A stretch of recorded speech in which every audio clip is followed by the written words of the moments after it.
Hi friends, எல்லோரும் எப்படி இருக்கீங்க?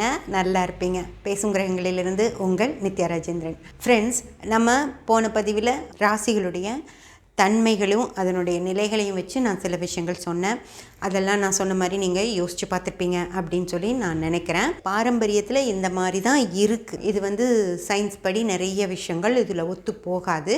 ஆனாலும் இப்படி தான் படிச்சிட்ருக்காங்க. இன்றைக்கும் பெரிய பெரிய யூனிவர்சிட்டி அஸ்ட்ராலஜி செக்ஷன்ஸு அந்த கிளாஸஸ் எடுக்கிறாங்க. அதில் இன்னும் இதே மாதிரி தான் நோட்ஸ் கொடுத்துட்ருக்காங்க. அதை தான் அவங்க மனப்பாடம் பண்ணிகிட்ருக்காங்க. இனி அடுத்த வர்ற ஜென்ரேஷனையும் சயின்ஸ் படி எடுக்க போகிறாங்களா இல்லை இதையே தான் சொல்லிகிட்டு இருக்க போகிறாங்களா அப்படிங்கிறது தெரியல. ஆனால் ஃப்ரெண்ட்ஸ், கேபி படிக்கிறப்போ நமக்கு நிறைய விஷயங்களில் இந்த மாதிரியான கேள்விகள்லாம் வரும். இதெல்லாம் இல்லை, இந்த விஷயங்கள்லாம் தப்பு அப்படின்லாம் நான் சொல்லலை.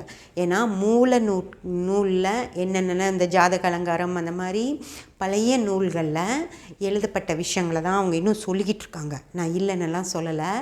ஆனால் நமக்கு எப்படி மருத்துவம் அப்படிங்கிற விஷயம் முன்னேறிடுச்சோ, ஒரு டெக்னிக்கலாக இன்றைக்கி எவ்வளவோ காரெல்லாம் வந்துருச்சு இல்லைங்களா? பழைய அம்பாஸ்ட்ரியோ ஃபியட்டியோலாம் இன்னும் நம்ம உபயோகப்படுத்துறது இல்லை. அந்த மாதிரி நிறைய புது வண்டிகள் வந்துருச்சு. அப்படின்னா அவங்கெல்லாம் சயின்ஸ் படி முன்னேறி போயிட்டுருக்காங்க. டெக்னிக்கலாக எல்லாம் முன்னேறி போயிட்டுருக்காங்க. மருத்துவம் முன்னேறி போயிட்டுருக்கு. ஃபுட் இண்டஸ்ட்ரி கூட முன்னேறி போயிட்டுருக்குது. இன்னும் அந்த காலத்து களி உருண்டைகள்லாம் யாரும் சாப்பிட்றதில்லை. இன்றைக்கி உடம்பு பிரச்சனைக்காக தான் அந்த பழைய விஷயங்கள் எடுத்துக்கிறாங்களோ தவிர அன்றைக்கி ஒரு ஃபுட்டாகவே அதை சாப்பிட்டுக்கிட்டு இருந்தாங்க. இன்றைக்கி நிறையா புது ஐட்டம்ஸ் எல்லாம் வந்துருச்சு. அதையெல்லாம் ஏற்றுக்கிறோம். அதே மாதிரி எல்லா டெக்னாலஜிலையும் நீங்கள் போன வருஷம் வச்சுருக்க ஃபோனை இந்த வருஷம் நீங்கள் வச்சுக்கிறது இல்லை. புது ஃபோன் வந்ததும் மாற்றிடுறீங்க, வாங்குறீங்க. புது கார் வந்தால் வாங்குறீங்க. வீட்டில் ஒரு மிக்சியிலேருந்து எல்லா விஷயங்களுமே புதுசாக அதோட இடத்துக்கு அது சேர்ந்துருது. பழசை எடுத்து போட்டுட்டு புதுசு வாங்கி வச்சிடறோம். ஆனால் ஜோதிடம் அப்படிங்கிற விஷயத்துலேயும் நிறைய டெக்னிக்கலாக சயின்ஸ் படி நிறைய விஷயங்கள் வந்துருச்சு ஃப்ரெண்ட்ஸ். ஆனால் நாங்கள் ஏற்றுக்க மாட்டோம், நாங்கள் பழைய விஷயங்களையே தான் பேசிகிட்டு இருப்போம் அப்படின்னு சொல்லி ஏன் சொல்கிறாங்க அப்படின்னா, மக்களே இன்னும் மாறாமல் இருக்காங்க. முதல் விஷயம் அது. ரெண்டாவது விஷயம், இந்த புது விஷயங்களையெல்லாம் ஏற்றுக்க ஆரம்பிச்சிட்டோம் அப்படின்னா இந்த பரிகாரம் அப்படின்னு சொல்லி ஏமாத்துகிற விஷயங்களையெல்லாம் பண்ணவே முடியாது. அதனால் சயின்ஸ் படி இப்படியா அப்படின்னு சொல்லி கேள்வி கேட்க ஆரம்பிச்சிருவாங்க மக்கள். அதனால் இல்லாதது தான் நம்ம பரிகாரம் சொல்லி வேண்டாத விஷயங்களை பேசிகிட்டு இருக்கலாம். அதில் ஏதாவது ஒன்று நமக்கு கிடைக்கும் அப்படிங்கிறதுனால தான் இந்த பழைய விஷயங்களை அப்படி பிடிச்சி வச்சிட்ருக்காங்க. விட மாட்டோன்னு சொல்லி இப்படி கட்டி பிடிச்சிட்ருக்காங்க. அதனால தான் அது போகாமல் அப்படியே இருக்குது. ரெண்டாவது, மக்கள் ஏன் பயப்படுறாங்கன்னு பார்த்தா இது ஆன்மீகத்தோட சேர்த்துறாங்க. அதாவது ஜோதிடம் அப்படிங்கிற ஒரு தனிப்பட்ட விஷயத்தை இன்றைக்கி ஆன்மீகம் அப்படிங்கிற விஷயத்துக்குள்ளே போட்டு நல்லா கலக்கி வச்சுருக்காங்க. அதிலிருந்து இவங்களுக்கு அதை பிரித்து எடுக்க தெரிய மாட்டேங்குது. ஜோதிடம் அப்படிங்கிறது கிரக ரீதியாக நமக்கு என்ன நடக்கும் அப்படின்னு சொல்கிறது மட்டும்தான் ஜோதிடமோ தவிர இந்த ஜோதிடத்தில் எந்த இடத்துலையும் ஆன்மீகம் கலக்கவே இல்லை. நம்ம நம்மளுடைய கர்மா அப்படிங்கிற விஷயந்தான் கடவுளுடையது. நம்ம செஞ்ச தவறுகளுக்கு கடவுள் நமக்கு என்ன வச்சுருக்காரோ அதுதான் நடக்க போகுது. அந்த இடத்துல தான் இந்த ஆன்மீகத்தை விட்டு நீங்கள் போய் கடவுளை கும்பிட்டிங்கன்னா உங்கள் பிரச்சனை தீந்துடும், உங்கள் கடவுளை கும்பிட்டிங்கன்னா உங்களுக்கு கஷ்டம் தீந்துடும், கடவுளுக்கு இதெல்லாம் செஞ்சிங்களா உங்களுக்கு நிறையா பணம் வரும், ஒரு திருமணமாகணுமா கடவுளுக்கு போய் இந்த மாதிரி சாமி கும்பிடுங்க அப்படின்னு சொல்லி ஒவ்வொரு விஷயத்துக்கும் அவங்க ஆன்மீகம் அப்படின்னு கடவுளை கடவுளை கொண்டு இந்த ஜோதிடத்துக்குள்ளே வச்சு எல்லா பிரச்சனையும் கடவுள் மேலே போட்டுடுறாங்க. அதனால் என்ன ஆகுது அப்படின்னு பார்த்தீங்கன்னா, இந்த விஷயம் மேல் நோக்கி போகவே முடியல, தள்ளவே முடியல. அதாவது சாமி கண்ணை குத்திரும்.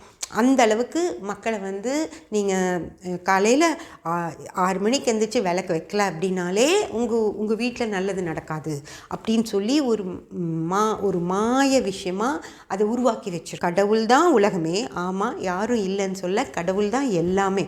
கடவுளும் இருக்கார். பல விஷயங்களை நம்ம சயின்ஸ் படியும் நம்ம ஏற்றுக்கிட்டோம். அப்போது அது ரெண்டுமா எல்லாருக்கும் இருக்கணும். ஒரு சிலர் மட்டும் எல்லாத்தையும் அனுபவிக்கிறாங்க. ஒருத்தரை அந்த கடவுளை சொல்லி பயமுறுத்தி வைக்கிறாங்க. அந்த மக்கள் நீங்கள் தான் அந்த பயத்துலேருந்து வெளியே வரணும். கடவுள் அப்படிங்கிறது உண்மை. நம்ம கர்மாப்படி தான் நமக்கு வாழ்க்கை அமையும் அப்படிங்கிறதும் உண்மை. ஆனால் அது அத்தனையும் இந்த ஜோதிட ரீதியாக தான் நடக்கும் அப்படிலாம் இல்லை. ஜோதிடம் அப்படிங்கிறது வேற ஒரு விஷயம், அது ஒரு சயின்ஸ். அதனால் தயவு செஞ்சு மக்களே இதை உங்களுக்கு புரியிற மாதிரி சொல்லணும் அப்படிங்கிறதுக்காக தான் பாரம்பரிய விஷயத்தில் என்ன மாதிரியெல்லாம் வச்சுருக்காங்க, அதில் இன்றைக்கி அதெல்லாம் எதெல்லாம் சரி வராது அப்படின்னு சொல்லி உங்களுக்கு புரிகிற மாதிரி சொல்லிகிட்ருக்கேன்.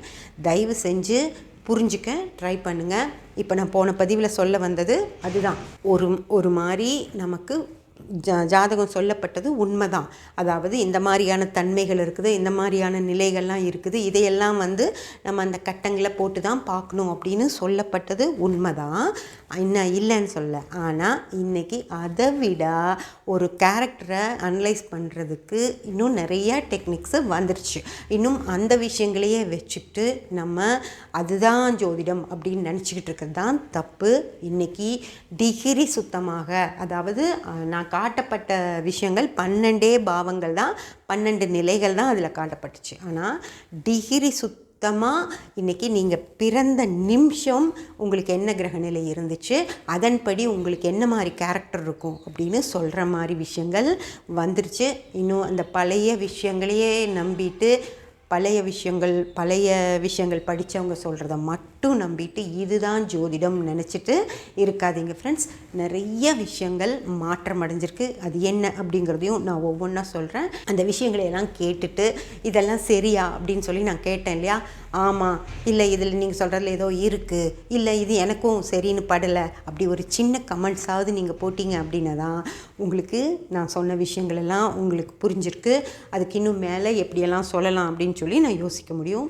அதனால் என்ன ஒரு விஷயம் நீங்கள் கேட்டாலும் அதுக்கு ஏதாவது ஒரு ரிப்ளை கொடுத்தீங்க அப்படின்னா நல்லாயிருக்கும் ஃப்ரெண்ட்ஸ். இப்போது அடுத்தது நம்ம என்ன பார்க்கலாம் அப்படின்னா, ஒரு கிரகம் எப்படி நமக்கு வேலை செய்யும் அப்படின்னு சொல்லி நம்ம பார்க்குறக்கு 2 விஷயங்கள் கொடுக்கப்பட்டிருக்கு. ஒன்று கேந்திரம் அப்படின்னு சொல்லி ஒரு விஷயம், திரிகோணம் அப்படின்னு சொல்லி ஒரு விஷயம். அதாவது பாரம்பரியத்தில் கேந்திரம் திரிகோணம் அப்படிங்கிறது மிக சிறப்பான விஷயங்கள். அதை நான் கேபியில் சொல்கிறப்போ உங்களுக்கு எவ்வளோ விவரமாக இருக்கும், அதில் அவ்வளோ விவரங்கள் இருக்குது, அதில் அது புரியும். ஆனால் பாரம்பரியத்தில் அதை எப்படி யூஸ் பண்ணுறாங்க அப்படின்னு சொல்லி பார்த்தீங்க அப்படின்னா, அதாவது ஒரு லக்னத்திற்கு இது மேஷ லக்னம் அப்படின்னு வச்சுக்கோங்க, இது லக்னம் 1. அதாவது இந்த லக்னத்துக்கு திரிகோணம் அப்படிங்கிறது என்ன அப்படின்னு பார்த்தீங்கன்னா, இப்போது இந்த 1வது லக்னத்துக்கு இந்த 5வது லக்னம் அப்படிங்கிறது திரிகோணம் அப்படின்னு அர்த்தம். 1, 5, 9 அப்படிங்கிறது தான் திரிகோணம் அப்படின்னு சொல்லி அர்த்தம் ஃப்ரெண்ட்ஸ். அதாவது 1 அப்படிங்கிறது ஜாதகர் அப்படின்னா 5 அப்படிங்கிறது ஜாதகருடைய குழந்தை. 1, 5, 9 அப்படிங்கிறது ஜாதகர், ஜாதகருடைய குழந்தை, ஜாதகருடைய தகப்பனார். இது அப்பா, அது மகன், அது அவருடைய மகன். அப்போ இந்த ஜாதகர், ஜாதகருடைய குழந்தை, ஜாதகருடைய அப்பா, இதுதான் திரிகோணம் அப்படின்னு சொல்கிறது. ஒரு முக்கோணமாக இருக்கும், இங்கிருந்து இங்கே ஒரு முக்கோணமாக இருக்கும். அது எல்லா விஷயங்களுக்கும் அதே மாதிரி வரும்.